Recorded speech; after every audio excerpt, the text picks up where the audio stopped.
When the primary campaign for Final Fantasy VII Remake ended, there was a sadness I experienced. The only cure? More Final Fantasy VII Remake, of course. Square Enix had done such an incredible job retelling Cloud, Tifa, Barret, Aerith, and Red's story that when the credits rolled, I just craved more. Whenever Final Fantasy VII Remake was first announced, there were rumors that it would be episodic. While the main game was a complete story, I can't help but wonder if this DLC starring Yuffie was part of the original vision that actually changed.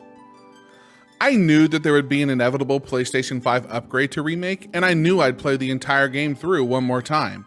However, I didn't anticipate there being any new story beats, so I was shocked when Yuffie's face popped up during the reveal. Even recording this, I have goosebumps thinking about just spending a little more time in a world with characters I love so very, very much. So, the INTERmission DLC starring the great ninja Yuffie is $20. Is it worth it? Let's find out. If you love RPGs and JRPGs as much as I do, would you mind clicking that subscribe button and thumbs upping the video? I would really appreciate it. Perhaps the thing I love the most about the DLC is that it is a complete package, a self-contained experience that references what is going on in the main story quest and Remake, but it's not about that story at all. INTERmission is Yuffie's story. This is Yuffie's experience, and we're just here to go along on a mission with her. I don't want to talk very much about the story, because unlike the main story quest and Remake, all of this is brand new material. We're given a brand new story beat around Yuffie and her life that really isn't referenced in the original Final Fantasy VII at all, at least not that I remember. In the main quest for Remake, we experience an in-depth look at the relationship between Wutai, Avalanche, and the Shinra Electric Company. This DLC expands on those story beats that the main quest fleshes out for us for the first time.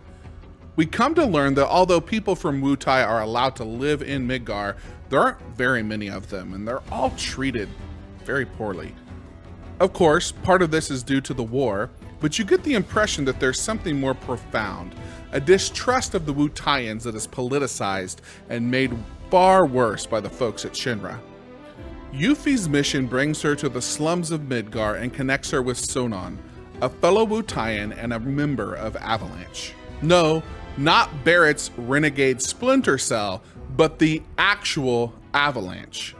Sonon has been in Midgar for a few days, doing reconnaissance to help Yuffie, who he affectionately and appropriately refers to as boss.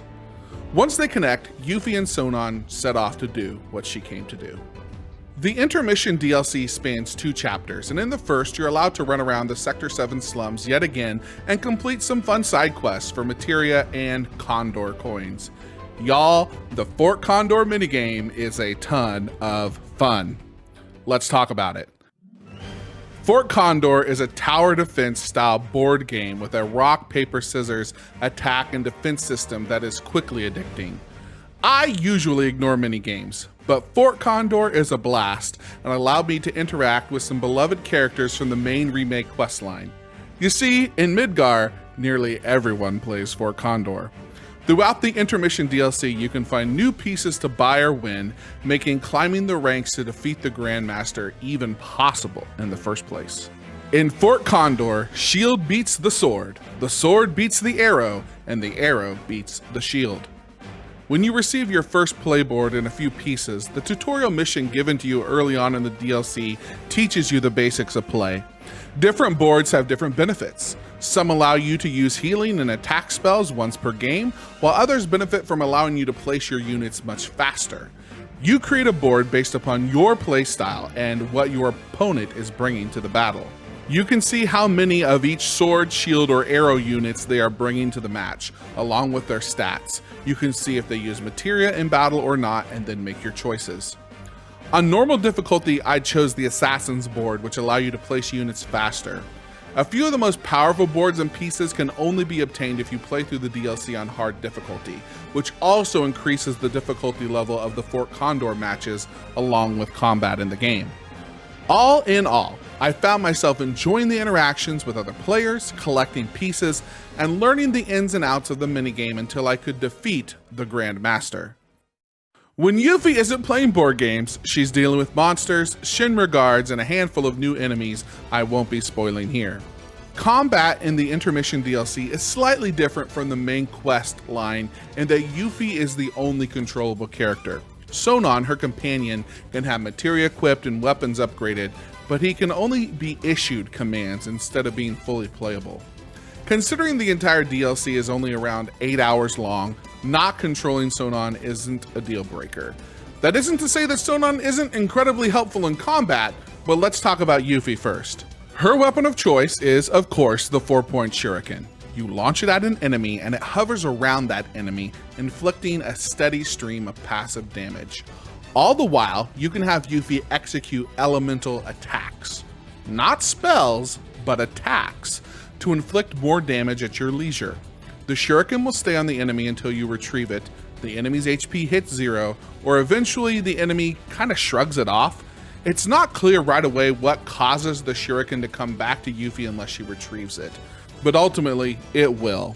Typically, it's when the enemy is executing a special attack.